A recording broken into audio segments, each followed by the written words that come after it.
cavalry, come forward! Still! Stand still! The front rank of the right half division!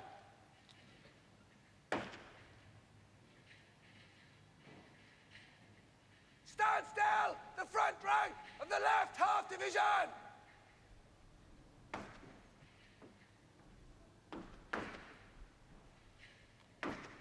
Forward. Still! Carry it on. Last man, Welsh Guards, dress back. Still! Stand still! The rear rank of the right half division!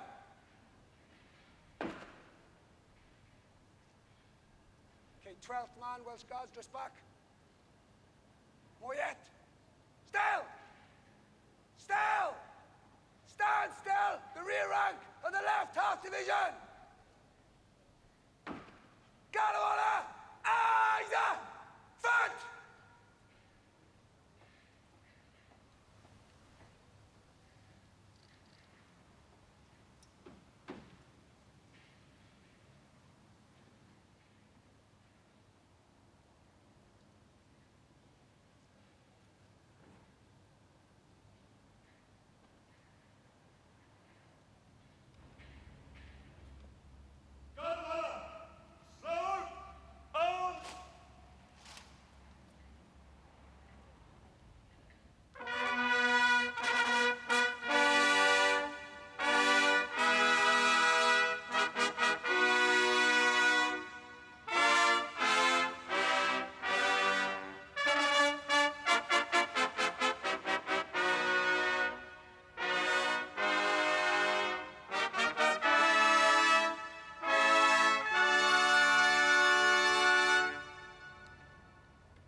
D-Day. Oh dear. D-Day.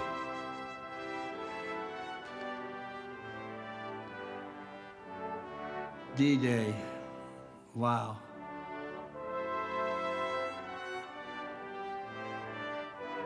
I was the second one on the beach. Second one off the craft. That morning they said, we're going to give you live ammunition, and this is the real thing. And that's the first we knew we were in action. I thought, oh my God, I was never brought up to go killing people. There were so many cases that I could have lost my life. Thinking back now, I don't know how I survived it. Well, we all had a part to play. I wasn't nervous, apprehensive like everybody else was. D-Day was all kept secret and hush-hush. I was on HMS Bologna. She was a light aircraft cruiser built to bring down aircraft. We had no idea we were at Omaha. You could see things were going, moving around, and puffs of smoke, etc. But at the time, we had no idea it was as vicious as it was. It's a thing that happens only once in a lifetime and makes you proud of it, taking part. We'd never jumped in combat before, and so it was a new experience. I remember the anxiety mostly. What's going to happen when we get on the ground? We'd come out of the cloud effect and the moon came out a little bit, and the ACAC started coming up at us. One of the guys says, hell, you could get killed up here. And the other guy says, yeah, let's get out of this plane. We did what we had to do. We jumped in there, and I don't regret it at all. In fact, I'm glad I did it. Went from a boy to a man that night.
Welcome, Your Majesty, Royal Highness, and distinguished guests. 75 years ago today, hundreds of thousands of men set out on a journey all the more remarkable as it held no promise of return. From across the globe, soldiers, sailors, and airmen united, bound together by a common goal to reach Normandy. Today, these veterans represent those countless fathers, husbands, brothers, and sons who departed these shores not knowing whether they would ever see home again. On the 5th of June, 1944, the view here on Southsea Common was very different. This was not green and open land, but a sea of uniforms, an ocean of men. Together, they waited to cross the Channel. 75 years later, we are honored to be joined by over 300 veterans of Operation Overlord. They bravely risked their lives for our today. For the veterans, present arms. And to them, we show our profound appreciation.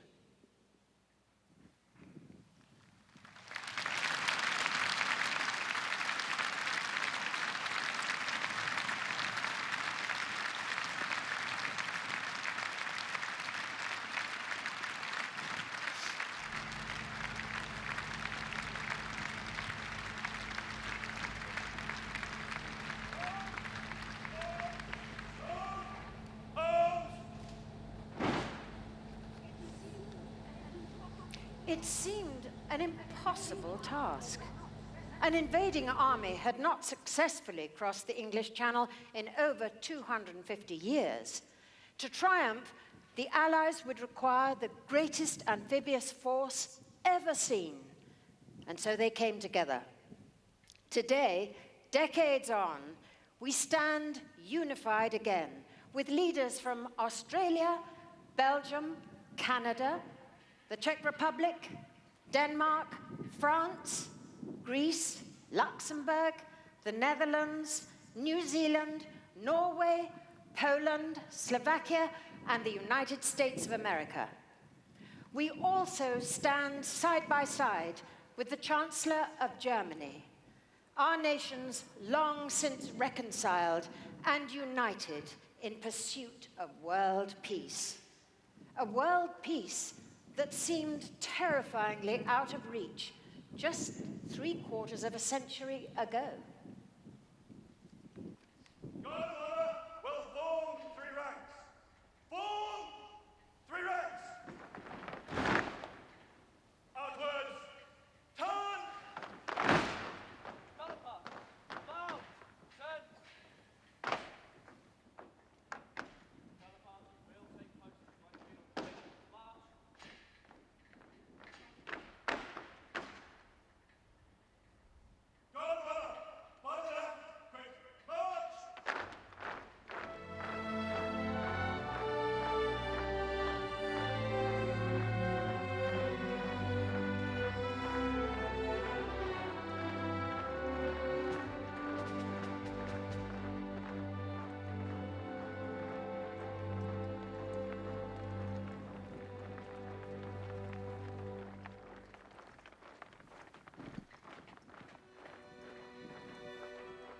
While the trauma of conflict still haunted a generation, a second world war began.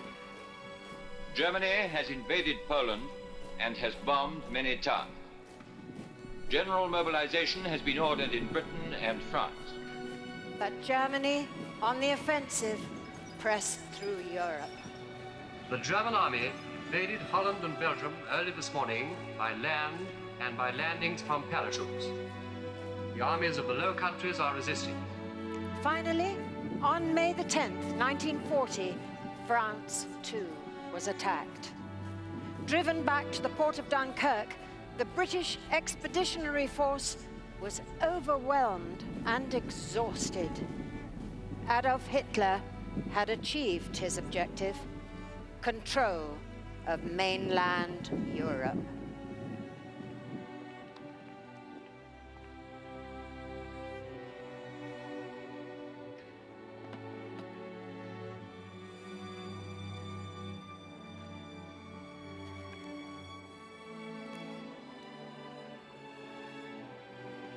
An extract from the memoir of Violette Leduc, a civilian living in Paris as France fell. The enemy were advancing. They were gaining ground. Everyone else had cleared out. I was scared. I begged my mother to leave. We finally left at 5:30 one morning through the silent streets, the silent buildings. It was heartbreaking to see the bricks, the stones, the pavements, the churches, the benches, the squares, the bus stops, the curtains and the shutters, all abandoned to their solitude. Everything induced such pity. Paris was a human ruin. We followed the procession, streaming along both sides of the road. Mothers nursing their infants in the ditches, young girls tottering along in heels, soldiers singing as they were driven past in trucks, and one man making his solitary way with a mattress on his back. Suburbanites hung out of their windows to watch us pass. Our misfortune had become a funeral cortege.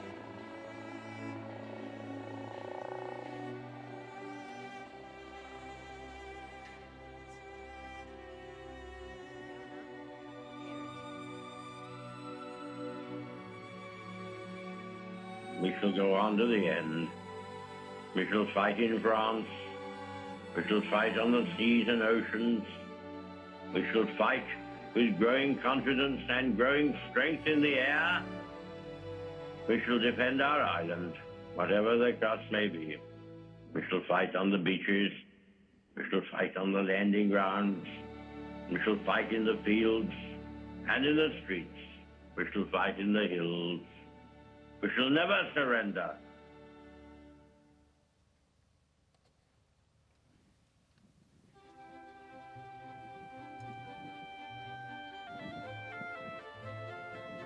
The United Kingdom became the center of the free world as exiled European governments took refuge here. From crisis, unity grew. But concerns for the Soviet Union were mounting. Combat on the Eastern Front was ferocious, and Stalin's Red Army vulnerable. So a raid was planned on the German-occupied port of Dieppe. The Canadians were to provide the majority of the personnel, and they would bear the deepest wound. As for the 6,000 men who fought, 4,000 were captured, wounded, or killed. The Prime Minister of Canada.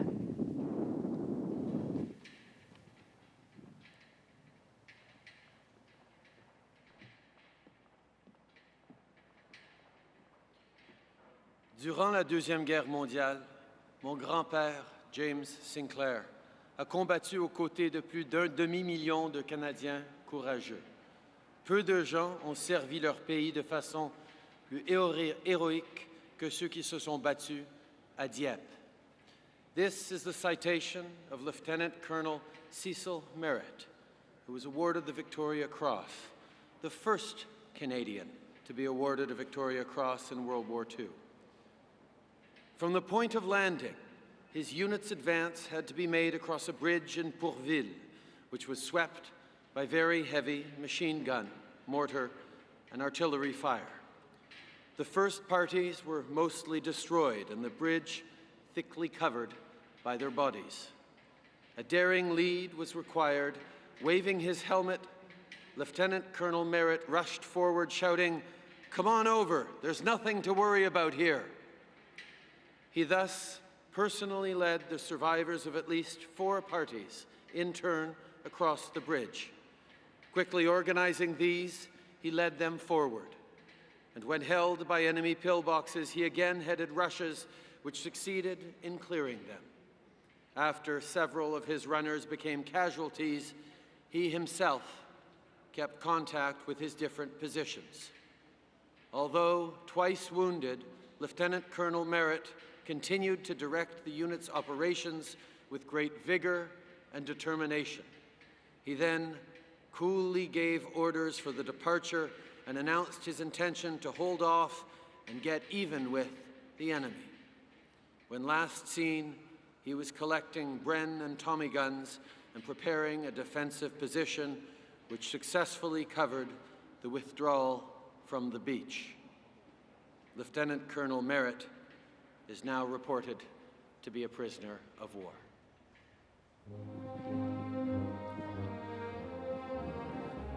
Lessons were learned from the raid on Dieppe. Lord Louis Mountbatten claimed that for every soldier who died there, 10 were saved on D-Day.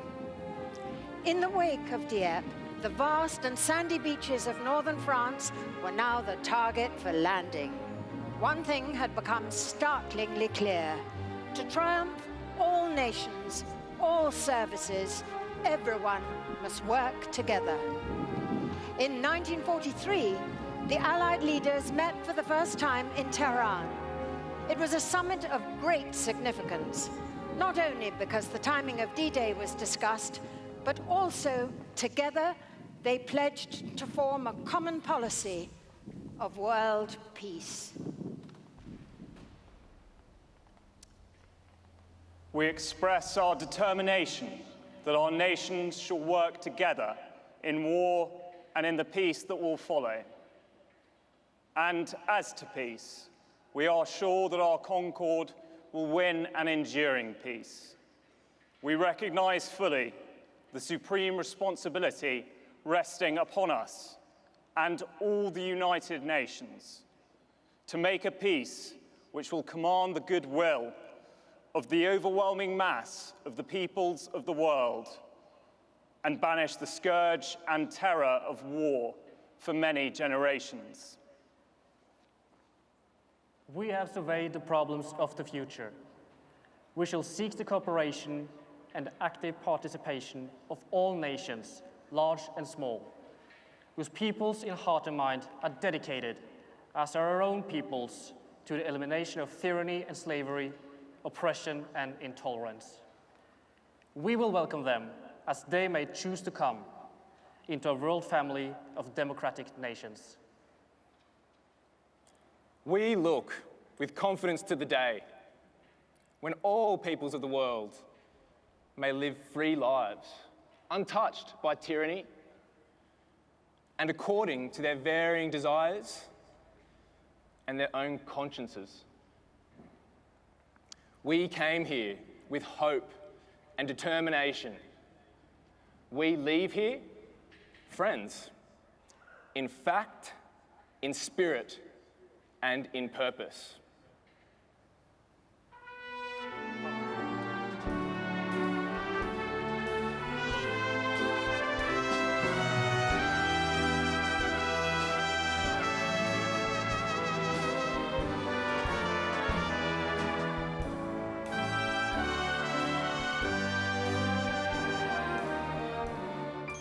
When the lights go on again, all over the world,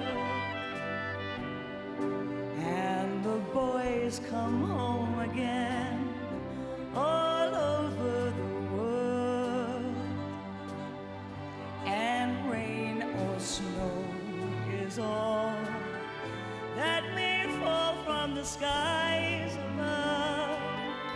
A kiss won't mean goodbye, but hello to love. When the lights go on again,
In 1942, support and resources arrived on a staggering scale when from across the pond, the American contingent rallied.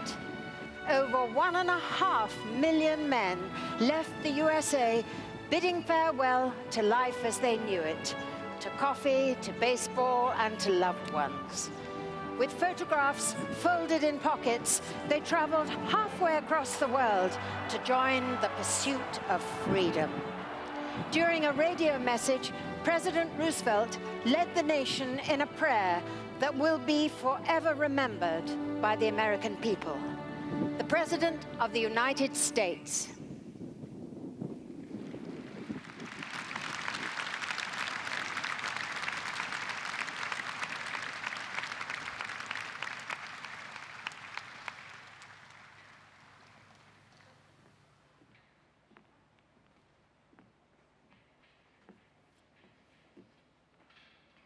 Almighty God, our sons, pride of our nation, this day have set upon a mighty endeavor, a struggle to preserve our republic, our religion, and our civilization, and to set free a suffering humanity.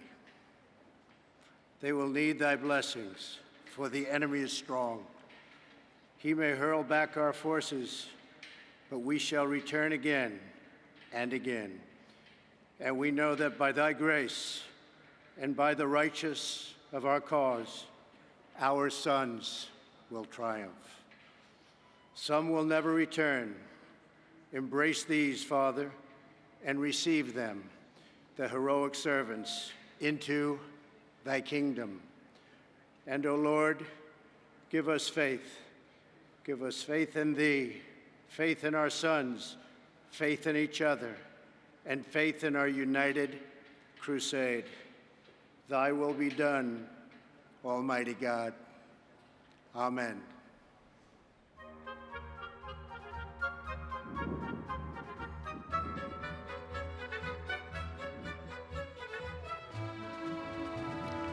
A letter home from Private Arthur Pranger, 6th May, 1944. Dear Mom, well, here I am somewhere in England. We're putting private homes in this town. The people will do anything to help you and make you comfortable. They won't have us clean up the room in the morning. They clean it for us. They sure go for tea in a big way. Every time I turn around, someone's always trying to shove a cup of tea in my fist. People even stop us on the street and invite us for tea and cake. The kids are always asking for chewing gum and candy. Everything is rationed.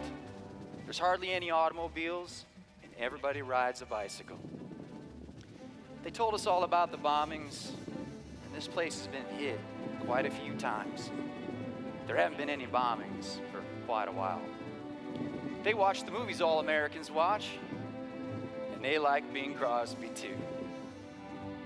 They hardly have any heat or hot water, and it sure gets cold here. They sure are surprised when they hear everything we get in the States. Well, that's all for now, but I'll write again soon. Your son, Private Arthur Pranger, 86th Chemical Mortar Battalion.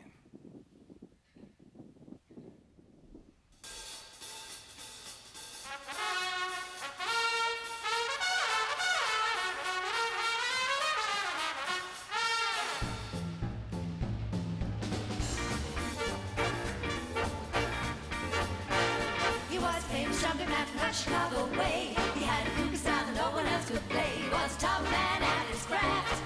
And then his number came up and he was gone for the draft. He's in the army now, a blowing reveille. He's a boogie woogie bugle boy, company blues. They made him blow a bugle for his Uncle Sam. They really got him down because he couldn't jam. The captain seemed to understand. Because the next to the cap went out and drafted a band. It's how the company jumps when he was reveille. He's a boogie woogie bugle boy, company B. He goes straight to the bar. In movie rhythm, he can't blow. There's a basic guitar, he's playing with it. And that's a kind of jump when he was reveille. He's a boogie woogie bugle boy, company B. He was some boogie woogie bugle boy, company B.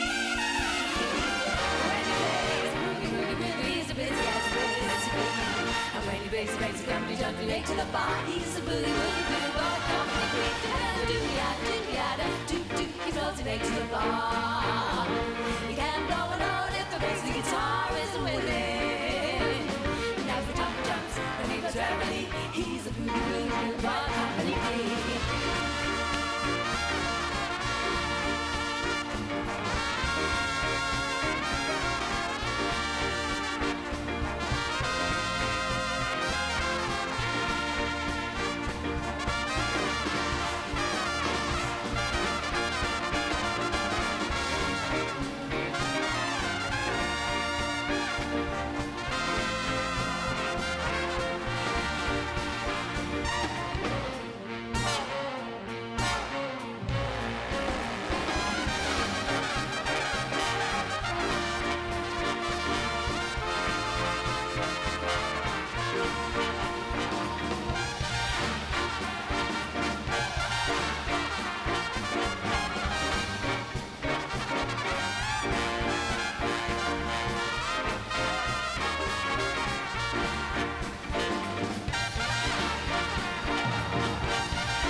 With the beaches of Normandy decided upon, the largest military intelligence, sabotage and deception operation in history began.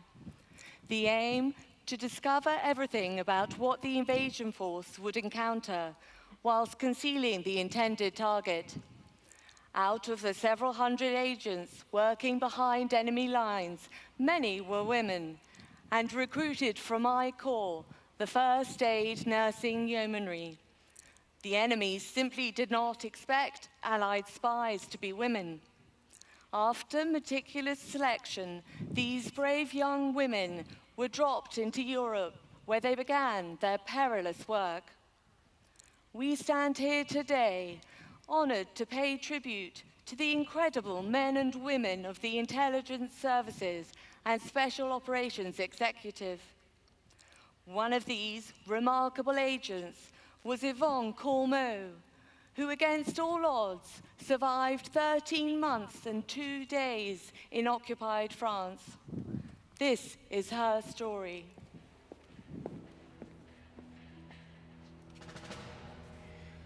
After my husband was killed in November 1940, I joined the WAF. I told them I spoke German, Spanish, and French. This filtered through the ministry, and suddenly I was being interrogated to assess my suitability for the SOE. I joined in 1943. After extensive training, I was parachuted into France. We were greeted by 5 men from the resistance.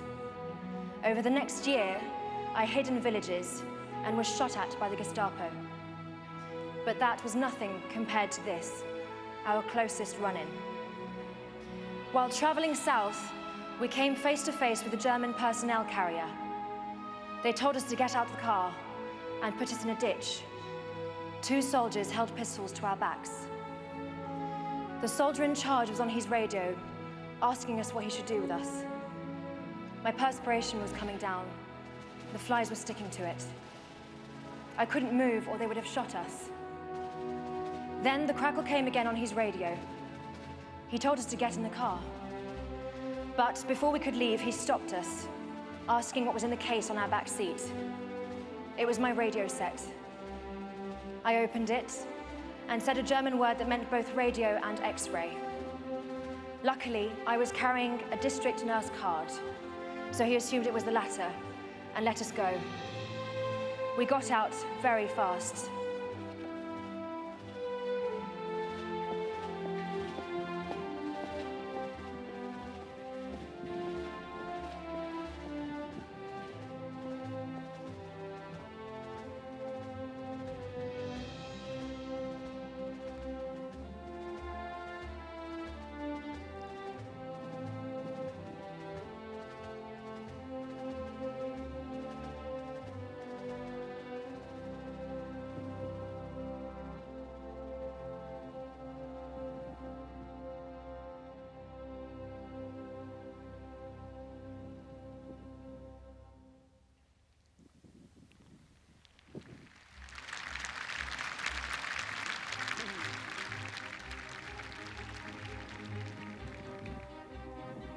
In this war of loud and overwhelming might, the quietness of collective knowledge was key. The intelligence services, together with resistance movements from across Europe, carried the weight of this task. Working closely, they gathered valuable information for the Allies. But it was the intelligence and skillfully managed sabotage missions of the French resistance that proved absolutely critical to D-Day's success. This is the last letter of a young resistance fighter, Henri Ferté, executed at just 16 years old on the 25th of September, 1943. The President of the French Republic.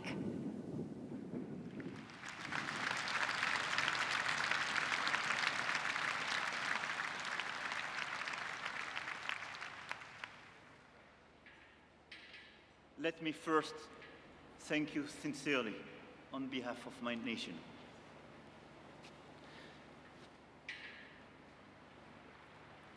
Chers parents, ma lettre va vous causer une grande peine. Mais je vous ai vu si plein de courage que je n'en doute pas, vous voudrez bien encore le garder, ne serait-ce que par amour pour moi. Je meurs pour ma patrie. Je veux une France libre et des Français heureux. Non pas une France orgueilleuse et première nation du monde, mais une France travailleuse, laborieuse et honnête. Que les Français soient heureux. Voilà l'essentiel. Dans la vie, il faut savoir cueillir le bonheur. Pour moi, ne vous faites pas de soucis. Je garde mon courage et ma belle humeur jusqu'au bout. Et je chanterai sans brémeuse parce que c'est toi, ma chère petite maman, qui me l'a appris. Les soldats viennent me chercher. Je hâte le pas. Mon écriture est peut-être tremblée, mais c'est parce que j'ai un petit crayon. Je n'ai pas peur de la mort. J'ai la conscience tellement tranquille. Adieu. La mort m'appelle.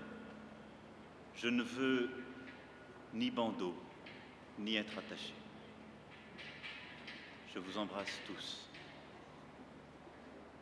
C'est dur quand même de mourir. 1000 baisers. Vive la France.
les paysans sur la lame. Ce soit l'ennemi connaîtra le pli du sang et des larmes. Montez de la mine, descendez les collines, camarades. Soltez de la paille, les fusils, la mitraille, les grenades. Ohé, les tueurs à la balle et au couteau, tuez vite. Ohé, saboteur, attention à ton fardeau, dynamite.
Technology has always played a decisive part in warfare, but never before has so much technical and engineering energy been applied to a single day's fighting.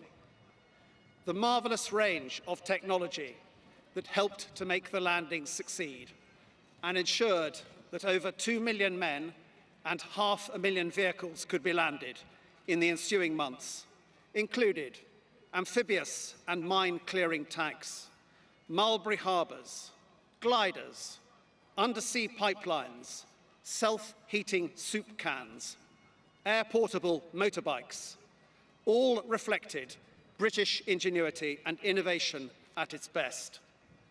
A host of civilian scientists, mathematicians, and engineers saw their ideas transformed into reality by the very best of British industry, working round the clock to deliver what was needed for the front line. Above all, D-Day was a truly national and multinational endeavour.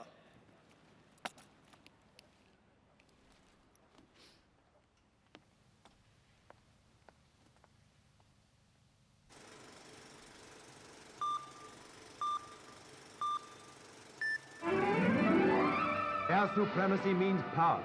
Power to strike at the enemy where he is most vulnerable. And the basis of that power is simply production. And the British workers gave of their best. Winston Churchill promised much of our warplane output, and that promise was kept to the letter. British factories are turning out now some of the heaviest bombers in the world, as the Germans know to their cost. Britain has taken the offensive. The long struggle for air supremacy is bearing fruit. We would build great harbour units in England, tow them across the sea, and set them down during the battle off the Normandy coast. Over 30,000 men were at work on strange, monstrous structures of which they could not be told the purpose. 500,000 tons of concrete alone went to the building of these mammoths.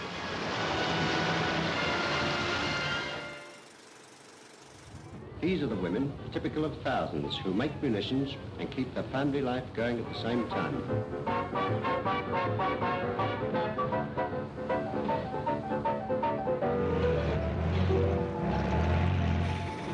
These machines finish the inside of the gun barrel. Shells are fussy things, they're like a good send-off. By the end of the ship, the stuff piles up. Flow is what we want. Raw material into components, components to sub-assemblies, sub-assemblies to the finished gun.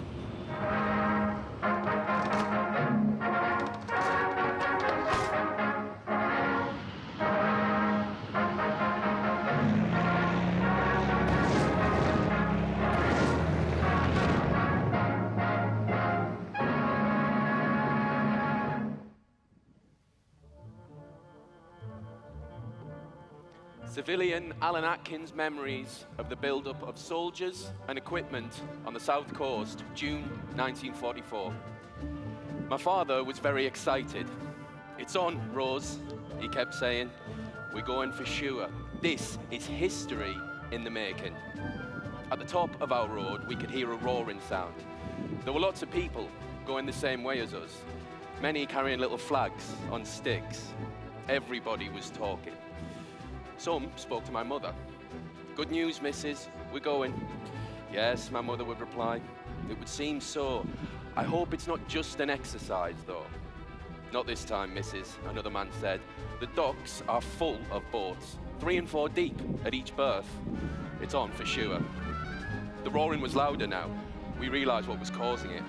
As 2 lines of trucks thundered past us down to the docks.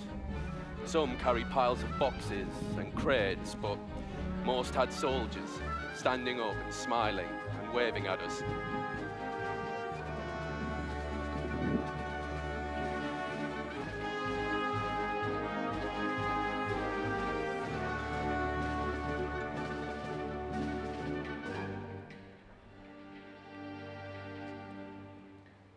A letter from Captain N.W.G. Skinner, Royal Army Service Corps, to his wife, written 2 days before setting sail for Normandy. 3rd of June, 1944. My darling, this is a very difficult letter for me to write. As you know, something may happen at any moment, and I cannot tell when you will receive this. I had hoped to be able to see you during last weekend, but it was impossible to get away, and all the things I intended to say must be written. I'm sure that anyone with imagination must dislike the thought of what's coming, but my fears will be more of being afraid than of what can happen to me. You and I have had some lovely years, which now seem to have passed at lightning speed. My thoughts at this moment, in this lovely Saturday afternoon, are with you all now. I can imagine you in the garden, having tea with Janie and Anne, getting ready to put them to bed. Although I would give anything to be back with you, I have not yet had any wish at all to back down from the job we have to do. There is so much that I would like to be able to tell you, nearly all of which you've heard many, many times, but just to say that I mean it even more today. I'm sure that I will be with you again soon and for good. please give my fondest love to my Anne and my Jamie. God bless and keep you all safe for me.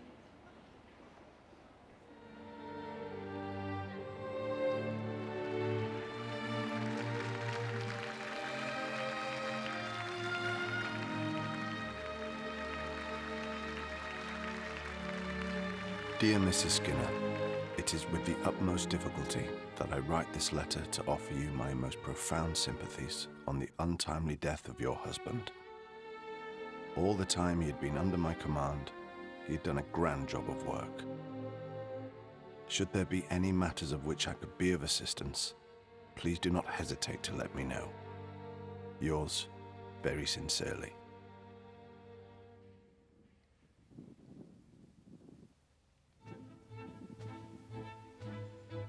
"75 years ago today, just a stone's throw away from here, General Eisenhower was in Southwick House. While tactics were in order and strategy was managed, there was one factor he simply could not command: the British weather. For a successful invasion to take place, calm weather conditions were essential. Despite diligent attention and meticulous planning, this operation now relied entirely on the unreliable. In these final stages, there was one man whose guiding hand remained steady: General Eisenhower's Chief Meteorological Officer, Group Captain James Stagg. Pressure, the West End play written by David Haig, brings this remarkable and significant story to life. Gentlemen, one feature has changed substantially since the last chart. The long northeastward extension of the Azores anticyclone has withdrawn from Ireland and been forced south into the Bay of Biscay. We can no longer rely on this ridge of high pressure to offer any protection whatsoever to the English Channel on the 5th of June. Obviously, I haven't conferred with Colonel Crick yet, but I imagine he would agree. No, I would not. On what grounds? If you look at the weather charts of June 1923, you will see a similar temporary weakening of the high pressure over the Azores. Within 24 hours, it had reinforced itself and pushed northeastward again. Not so in 1907, not so in 1915. You pick 1923 because it suits your purpose. Are you implying, Dr. Stagg, that Colonel Crick is distorting the truth? Not distorting the truth, no. I trust the Colonel's integrity totally. I trust his record, which is second to none. Gentlemen, many of my men owe their lives to the accuracy of Colonel Crick's forecast. This chart is exactly what I expected. I maintain my prediction of calm, fine weather on Monday. Your prediction, Dr. Stagg? Force 7 winds, low cloud, waves 10 to 12 feet, possibly 15 feet. Are you aware of the consequences of postponement, even for as little as 24 hours? I think I am, sir. Essentially, I would be cancelling D-Day. The only other alternative this year, June 19th, is fraught with danger. No full moon. And more importantly, between the 5th and the 19th, we would need to disembark 300,000 men who have been fully briefed. With the best will in the world, preserving the secrecy of D-Day would be impossible. Thousands of ships returning to harbor in stormy seas, corrosive uncertainty, demoralized men cooped up in their cabins like animals on their way to the slaughterhouse. Any holdup could be lethal. We cannot delay unless we absolutely have to. Sir. Sir, I can't offer you certainty. I've always said that long-term forecasting is a gamble. What I do offer is 25 years of observing British weather. And despite every risk you've identified, instinct and experience tell me the landing should be postponed. I'm now confident that the storm L6 will pass through the English Channel on Monday morning. It is a storm of unprecedented malignity for the time of year. I anticipate storm force winds throughout the day. Okay.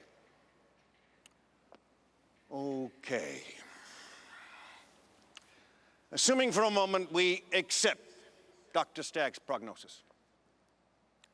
4-7 winds, low cloud, considerable swell. What are the worst conditions we can tolerate, Bertie? Anything above force 5 and the landing craft will capsize. Waves of 4 to 6 feet are dangerous but tolerable. Anything over 6 feet, impossible. If Stagg's forecast is correct, the subsequent swell could exceed 9 feet. Now, my other concern is deterioration in the weather on Tuesday and Wednesday, which would leave 250,000 men stranded on the beaches with no possibility of landing more troops and equipment as backup. Trafford? How complete will cloud cover be on Monday morning? 10 tenths, 0 to 500 feet. Fog? Extremely likely. Absolutely impossible. My bombers won't be able to see their targets, so no guaranteed cover for the landings. Inaccurate bombing will put the lives of thousands of French civilians at risk. Under no circumstances could I support invasion in the conditions described by Dr. Stagg. It would be a catastrophe. Tui! Everything Trafford says is true. And if base is as low as 0, you're going to get mid-air collisions. Lose a lot of aircraft, lose a lot of lives. But if we get ashore, the war is over. Might take a while, but it's over. Could argue that any sacrifice on Monday is justifiable. Thank you, gentlemen. I am inclined to believe, to put my faith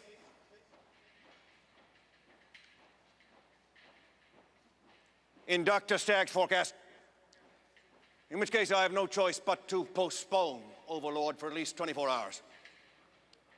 Are there any dissentient votes? Bertie? No.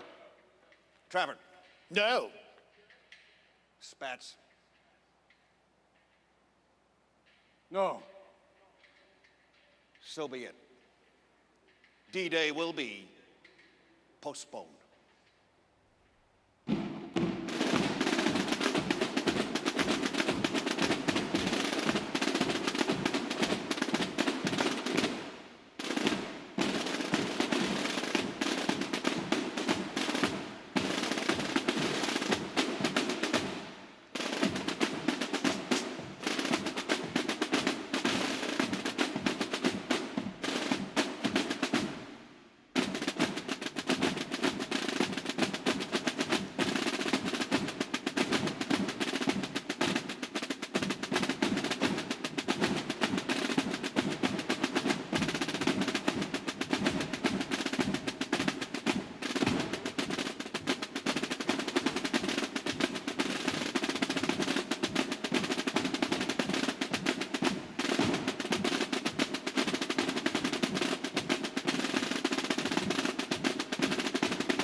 The memories of a Royal Naval electrician, R.G. Watts, as he left Southampton for Normandy in June 1944.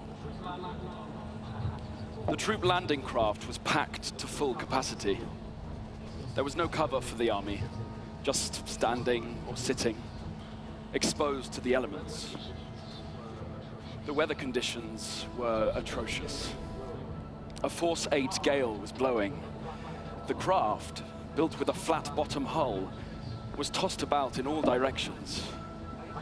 By this time, I estimate that 90% of the soldiers were extremely seasick, just holding on to anything to hand. All that training for fitness. But now old Mother Nature was laughing at us. The stench of diesel oil and vomit all over the deck became a situation one would not forget in a hurry. Experiencing these conditions right through a very dark night, being tossed about in such a rough sea, caused us to reach a state of exhaustion. Our eyes felt as heavy as lead.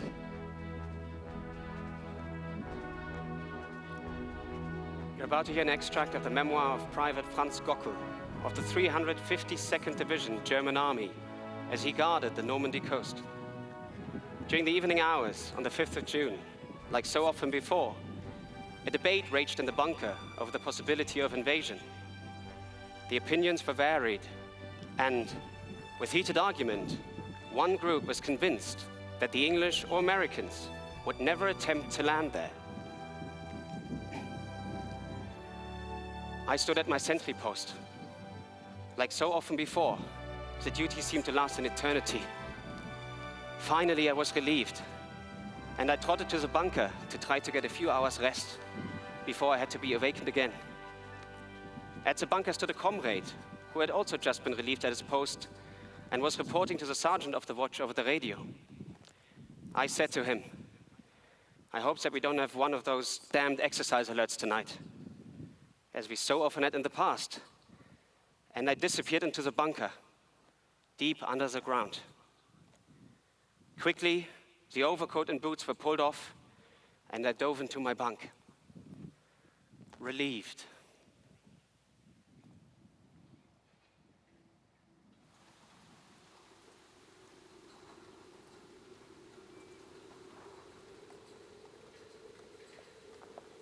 You wanted to see me? A development, sir, out of the ordinary. Yeah. How long to turn the invasion force around again? Have you seen the goddamn weather? The storm east of Newfoundland is slowing down, sir, enough to provide a window, a gap, a period of calmer weather on the morning of Tuesday the 6th. Certain? Never certain. 23 landing craft capsized today, returning to port. Men drowned.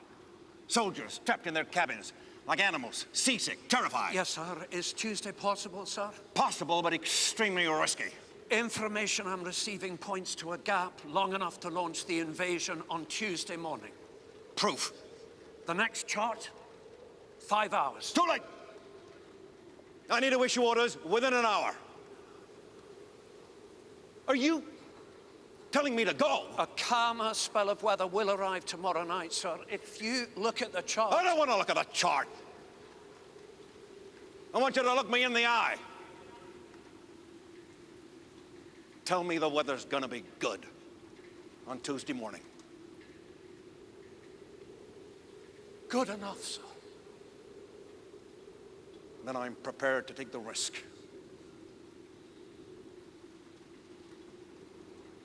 I'm very confident, sir.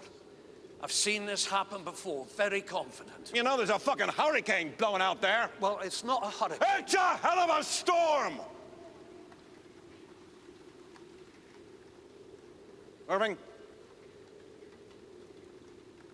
Tuesday morning may be possible, sir. Christ on the mountain. My weathermen agree. Good enough for the bombers? Yes, sir. Cloud cover?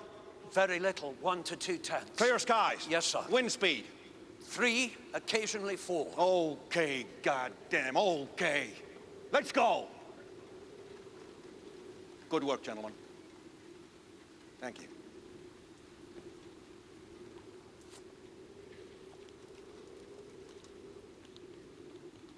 General Eisenhower's order of the day. Delivered June 5th, 1944. Soldiers, sailors, and airmen of the Allied Expeditionary Force. You are about to embark upon the great crusade toward which we have striven these many months. The eyes of the world are upon you.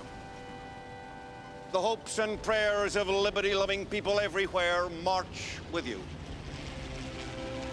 In company with our brave allies and brothers in arms on other fronts, you will bring about the destruction of the German war machine, the elimination of Nazi tyranny over the oppressed peoples of Europe, and security for ourselves in a free world. Your task will not be an easy one. Your enemy is well-trained, well-equipped, and battle-hardened. He will fight savagely. The tide has turned. The free men of the world are marching together to victory. I have full confidence in your courage, devotion to duty, and skill in battle. We will accept nothing less than full victory. Good luck. And let us all beseech the blessing of Almighty God upon this great and noble undertaking.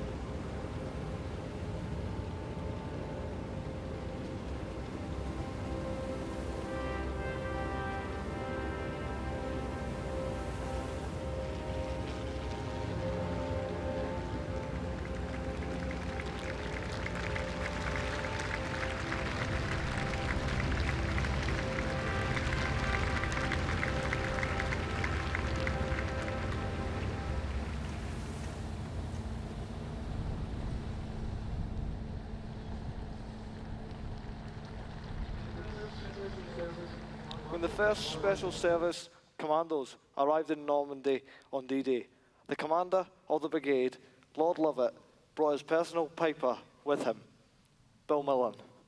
This is his account. I jumped off the ramp as quickly as possible, holding the bagpipes above my head, and I landed in the water up to my waist. I felt myself falling backwards due to the weight of my rucksack. Luckily, someone pulled me upright, and I struggled through the water. There was a lot of noise, the sound of automatic fire, and what appeared to be mortar shells bursting on the beach away to the right. I placed the bagpipes on my shoulder, blew them up, and started to play Hein Laddie as I waded the few yards to the beach. Lovett turned his head towards me when he heard the pipes. He looked at me for a moment, appeared to smile, then continued on his way.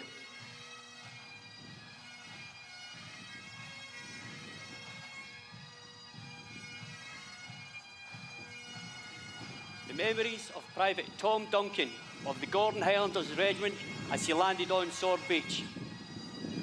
I shall never forget hearing the skirl of Bill Millen's pipes. It is hard to describe how it had.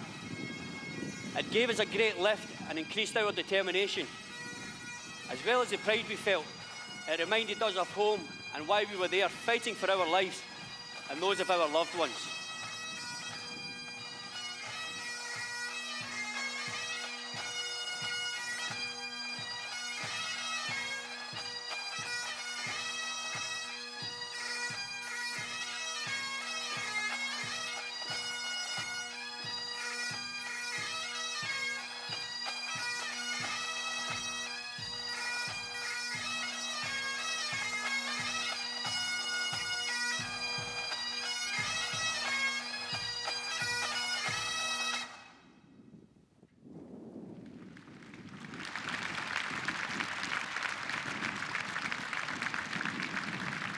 Joining us today is 99-year-old Portsmouth D-Day veteran John Jenkins, MBE.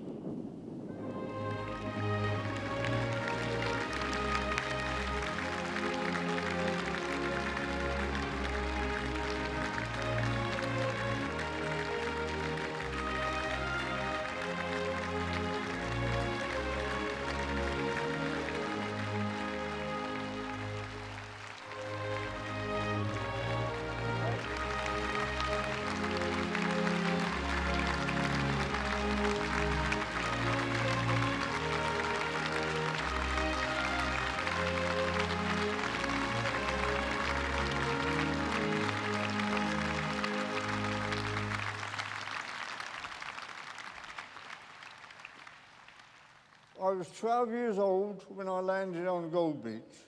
Sorry, 23 years old. I put my age back a bit. I was terrified. I think everyone was. You don't show it, but it's there. I look back on it as a big part of my life. It changed me in a way. But I was just a small part in a very big machine. I'm honoured to be stood here today in front of so many other veterans. You never forget your comrades, because we're all in it together. It's right that the courage and sacrifice of so many is being honoured 75 years on. We must never forget. Thank you.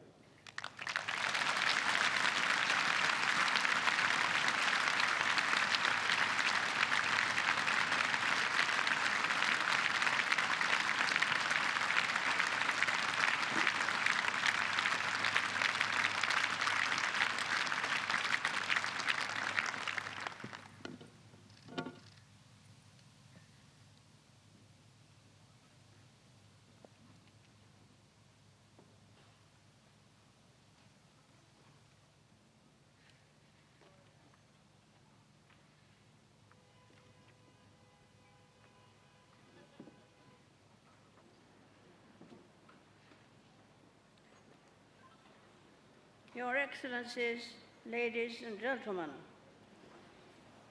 when I attended the commemoration of the 60th anniversary of the D-Day landings, some thought it might be the last such event. But the wartime generation, my generation, is resilient, and I'm delighted to be with you in Portsmouth today. 75 years ago, hundreds of thousands of young soldiers, sailors, and airmen left these shores in the cause of freedom. In a broadcast to the nation at that time, my father, King George VI, said, "What is demanded from us all is something more than courage and endurance. We need a revival of spirit, a new unconquerable resolve."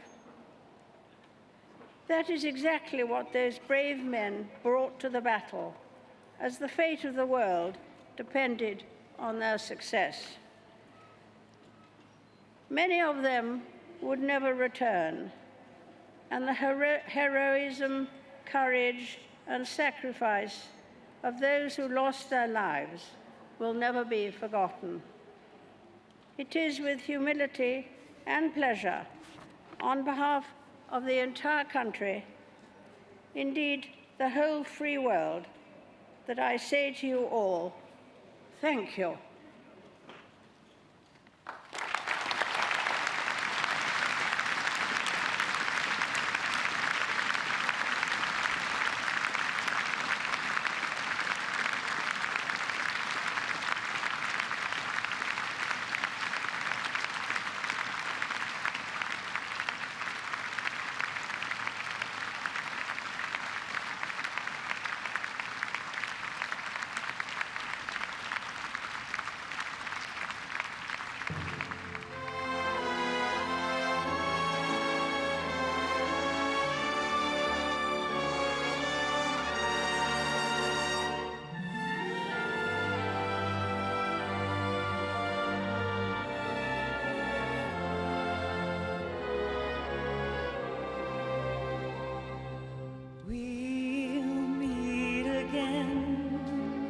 Don't know where, don't know when, but I know we'll meet again some sunny day. Keep smiling through, just like you always do. Let the blue skies chase the dark clouds far away. And won't you please say hello to the folks that I know? Tell them I won't